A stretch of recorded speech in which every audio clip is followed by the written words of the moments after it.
Hello and welcome to this Careers Week session. I'm Mandy Garner, editor of Working Mums, and I'm here with Alistair Brown, who is the Chief Technology Officer of BrightHR. Welcome, Alistair. We're here to talk about the huge subject of AI and its impact on the workplace, particularly generative AI, which has been such a big sort of feature in the last year or two. So, Alistair, I just wanted to ask you some sort of general questions at the beginning about the impact of AI on the workplace, and then maybe move towards talking about recruitment and the impact on recruitment in particular. So, generative AI has made a big impact on the workplace, as we know. It's been talked about non-stop, and that's likely to increase as new iterations of it come along. Do you think employers are making the most of it, and should they train people in how to use it better? Yeah, it's has immense potential. I think it's really revolutionary, and that actually is nothing to be scared of. I think it's no more revolutionary than very high bandwidth mobile data, or cast time back. It's no more revolutionary than automated mills. Okay, but it's a similar level of change. And at the moment, what I'm seeing is that many employers are really hesitant to embrace AI. There's some really interesting research from the British Chambers of Commerce. 25% of businesses are currently using AI, but 43% have no plans to use the technology in the future. And we're seeing a trend of customer-facing businesses even less likely to adopt AI, with 50% stating that they have no plans to use it. And there seems to be some correlation with the industry. So we're seeing in manufacturing, there's less adoption of AI, having no plans to adopt, and a much smaller proportion intending to adopt. I think this reluctance is from a lack of understanding and a fear of the unknown. I talked about the looms. I'm from the Northwest. I'm from Manchester. I'm not from Manchester. I've lived in Manchester most of my life. And there was a lot of fear of automation in the mills, and a lot of fear for what that meant for jobs. And I think the same kind of fears and uncertainties are around AI at the moment. And I think so long as businesses embrace AI in a purposeful and ethical way, we can significantly improve efficiency of operations and gain advantage over competitors. I think it's really important. Do you think some of that fear is kind of, I'm a journalist, and we always, we tend to sort of go for the most fearful scenario a lot of the time when anything new comes along. Either it's like the great hope of the future, or it's, a disaster waiting to happen kind of thing. And you don't really get that kind of middle ground, which is really where most things lie. 100%, yeah. And I suppose you've got a normal distribution of opinions, haven't you? So, what's the probability of it being thoroughly transformative and amazing, and what's the probability of being thoroughly destructive? Well, tiny. And in the middle of that is the normal, which is what I think we're going to see. I think there's very, very significant opportunities, transformational opportunities for businesses, but they need to understand what they are doing and why they are doing it. So, in business terms, that's a cost-benefit analysis, and it's the same for the individual. When you hear phrases like "we are doing AI," what does that mean? If we're doing repetitive and menial things with AI, that's brilliant, because that frees up the person that used to do those things for things that require more knowledge and more skill. And we're certainly seeing a situation where AI will not replace certain skills, and there will always be a human interface. Example, I don't expect in my life, or even my kids' lives, and maybe even their kids' lives, we will see surgery being conducted by robots using AI. I think we will see surgeons using improved AI to work out a better probable outcome from a procedure, but then the surgeon, who's able to react in the moment and use skill and judgment much better, actually executing the operation. Do you think, because you talked there about manufacturing and people in manufacturing being more reluctant, and the way that we use AI is very specific to particular jobs. So it's really about knowing the tasks that are involved in particular jobs, isn't it? And then knowing how you can use it better. So is it, you can't have an overarching sort of. I mean, I guess you can have an introduction to AI and generative AI and its implications, but you have to really know your job. I think you need to really know where are you going to apply this technology and why are you going to apply it. And like, I'm maybe I'm cynical because I'm getting on a bit and I've been around the block a few times, but it's not any different to anything else. Are we going to invest in a CRM, customer relationship management tool, in order to manage our customer relationships? Yes. The market leader is really quite expensive, but really quite good. Are we going to spend that money? Why are we going to spend that money? It's exactly the same. What's the role that we're trying to do? How will we get value? It might be in reducing operational cost, which might shift the way that the work happens in the organization, or it might be something else. It might be generating new ideas or new opportunities. But it's important that the business understands why they are doing something. Yeah. Do you think, I mean, I think a lot of people employees are maybe using ChatGPT or whatever it is, to do, on their own, like almost secretly, they're using it for certain tasks because they know that it speeds things up because, it gives them more time to do other things. But do you think there needs to be more, employers need to be more kind of on top of it and have some, ownership in order to sort of mitigate any particular risks that there might be? Yes, 100%. The employers need to have a policy, right? And that is merely defining where will we use AI, but will we use AI, where will we use AI, and what roles might be affected by AI. So it's a ridiculous example of the surgeon, isn't it? But you'd hope that the policy is clear. You don't get a robot doing surgery, right? We have a digital product. We're the market leader of HR advice through a SaaS product. We won't provide advice through AI because we will require it to be legally accurate, right? So our policy will be around, we love AI. We have strong relationships with several vendors looking, for example, how we search our content much better, right? So we're wholeheartedly embracing that, but we're making a decision right now that the advice will always come from a human that we know to be accurate and within the law. Yes. And there's also, I guess there's also risks of, you're talking about the employers that aren't, are reluctant to adopt and are fearful, but then there's the ones that have kind of maybe run a bit too fast forward and are embracing it because, it's cheaper and that kind of thing. But there's risks in doing that too, aren't there? I mean, I'm just thinking of all my particular struggles with chatbots. Which really, that sort of, I think it's good to have something 24/7, but it often doesn't answer your question, and that's very frustrating for customers. Absolutely. And so an example, content creators, right? There's a lot of use of generative AI and large language models in generating content, but there's a style emerging amongst that content, right? So I see a likely scenario where there's a combination of like, let's do the legwork using generative AI, and then let's put the human skill on top of it to give us really specific content that's really appropriate for the environment. And there's a need for employers to provide that sort of training for employees. So instead of it just being the Wild West of go use AI, what does that mean? The policy needs to say we should use it in these contexts and not in these contexts.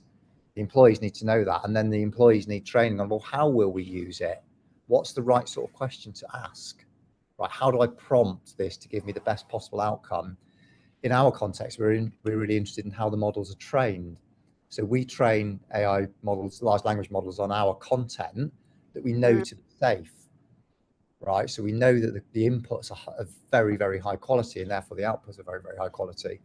Employers and businesses need to know what's the quality of the inputs to the model, because if it's unknown, if it's uncurated, you stand the risk of providing poor content or poor advice or poor service. Yes, that's definitely the case in journalism and academia, which I also am involved with. That some of it looks very good. You can sort of put an article to get, ChatGPT can put an article together, but then you have to verify that the information that it's drawing from is actually accurate information. And a lot of the, like if you're using it for social media posts, it has a particular tone of voice which might not be appropriate. It always sounds Yeah. to me like a very excited 17-year-old American. Well, And there's a style, isn't there? There's a style that's yeah. identifiable. We see it in CVs. We can talk more shortly about perhaps the application process Mm, of roles, but I think it's really important that businesses update their policy around AI, are super clear about what that policy is, are yeah. super clear that the employees understand it, and conduct their business in that way.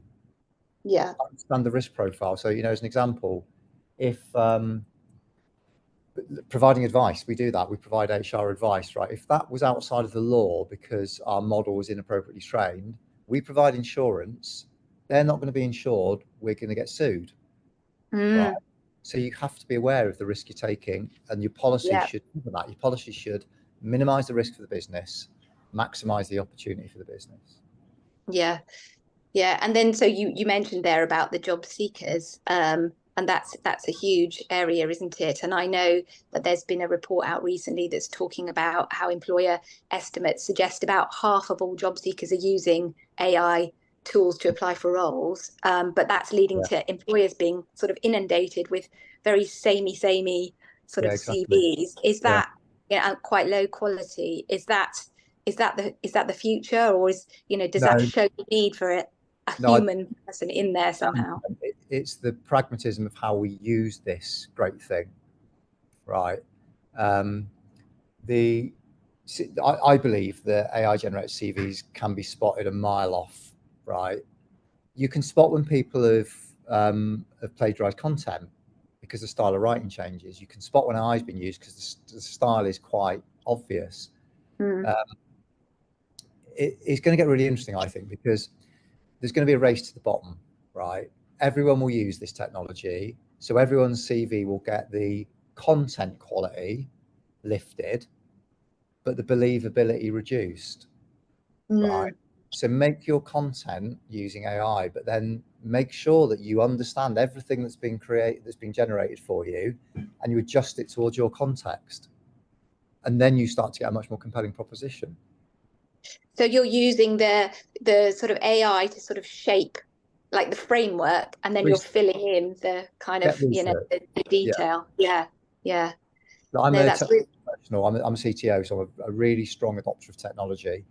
I will always write my CV by hand, Mm, always, right? yeah.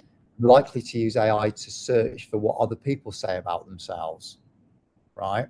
So I might well say, write me a CV for a CTO, and I might compare that to find out what am I not talking about that I should be. And then if it's credible for me to talk about it based on my experience, then I'll talk Mm. about it. But, I care deeply about my CV. It's a description of me and how I get roles. So, you would hope that it's fairly accurate anyway. Yes, because I mean, otherwise the employers are basically going to be putting everything on the interview, but you can't interview all the people. If everybody's got the same keywords and the same whatever, you're just randomly choosing who you choose to Yeah. interview. You might not Select get you might miss really good quality candidates. Selection will change. When you're in a hiring position, the CV is a mechanism with which you shortlist candidates, Mm, right? And then it might be a mechanism with which you seek areas that you want a conversation about, but it's about that conversation. And that's not going to change. So the problem will be when everyone's CV is of equal quality, equally mm, bland, and equally yeah. generic, then the selection becomes almost random. Yes. Yes, that is the problem. And will the bots, the ATS, and all of those things that are kind of crawling through the CVs, will they be able to distinguish between your one where you've used it as a framework and you've got all the detail, Yeah, and the great, ones that have just got all the keywords, the right keywords in, great, but don't have great the detail? question. Great Mm. question. And how long before we start instructing the bot to find ones that haven't been AI generated? Yes. Yeah. Oh, that would be interesting. So they're spotting And, their own. yeah, exactly. And then there's some extremely interesting things around bias, right? Yes. Yeah. I'd love to see what an AI bot created for a shortlist for technology roles. I'd love to see if there's gender bias in there, because my Mm. suspicion is there would be. Yes. Yeah. right? The person That can is, take the advice out and put it yeah. in. I mean, that's the thing when we've done sort of like quick surveys on our website, certainly on the mums side, but also and even more so on the older workers side, because we have the Working Wise website, which is for older workers, and they are very worried about things like career gaps and how that's that if the systems are going to throw them out immediately because they can't they won't Yeah. I'll just take the bog standard. I think that's probably a kind of fear, uncertainty, and doubt. The person that's reading your CV at the moment or 5 years ago may also throw it out because there's a career gap, right? Yes, yeah. If you have a career gap on your CV, explain why you have a career gap on your CV, But right? will the AI will the AI be as sympathetic to that? I know that people have been biased against gaps and things and still are in some respects, but maybe some you would hope that some have realized that gaps might not necessarily be a bad thing and you can explain them.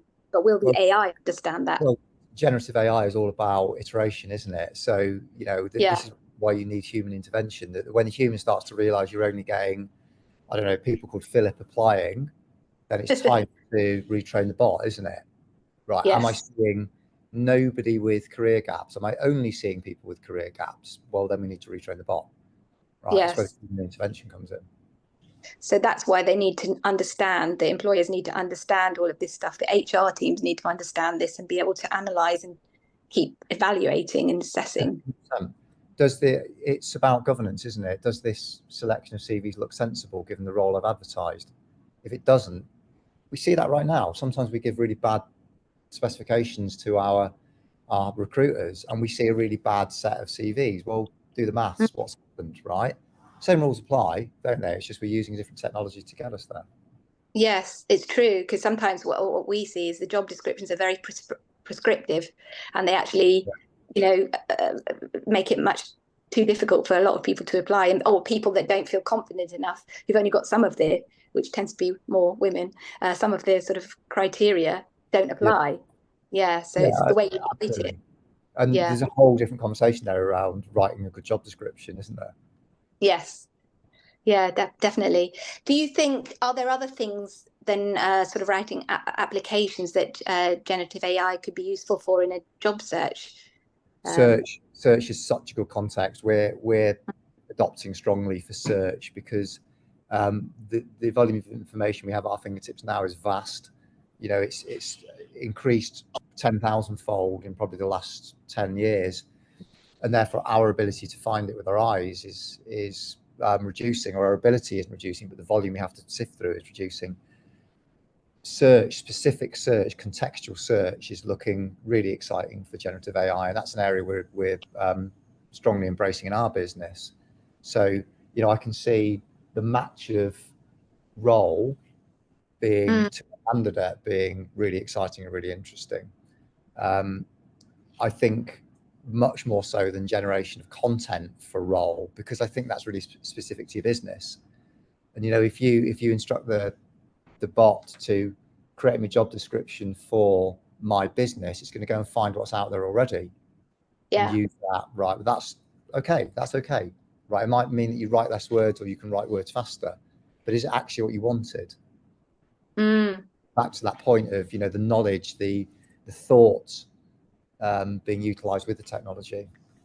yes, because it's crawling the web, isn't it? It's not coming. That's the thing as a journalist, when you see the articles that are generated by AI, they're all based on stuff that's already happened and not necessarily the new stuff Yeah, or new and sort of and things. not curated.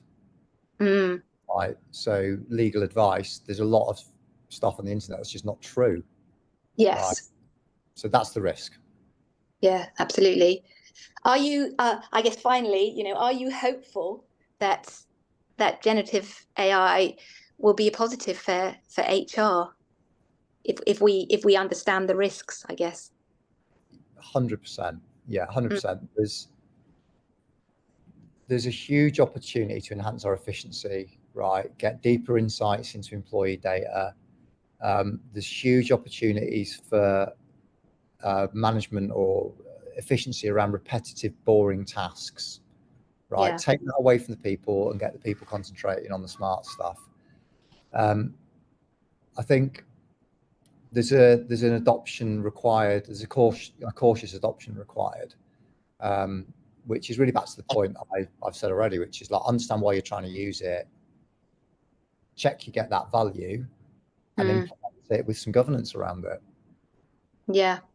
Yeah, I guess the temptation is to go, because it's happening so fast. You're terrified of being left behind, that you'll kind of jump and keep, trying to keep ahead because there's always new kind of iterations of it, rather than to take that step back in a way and just create your policy and think carefully about Yeah. what tasks you need done.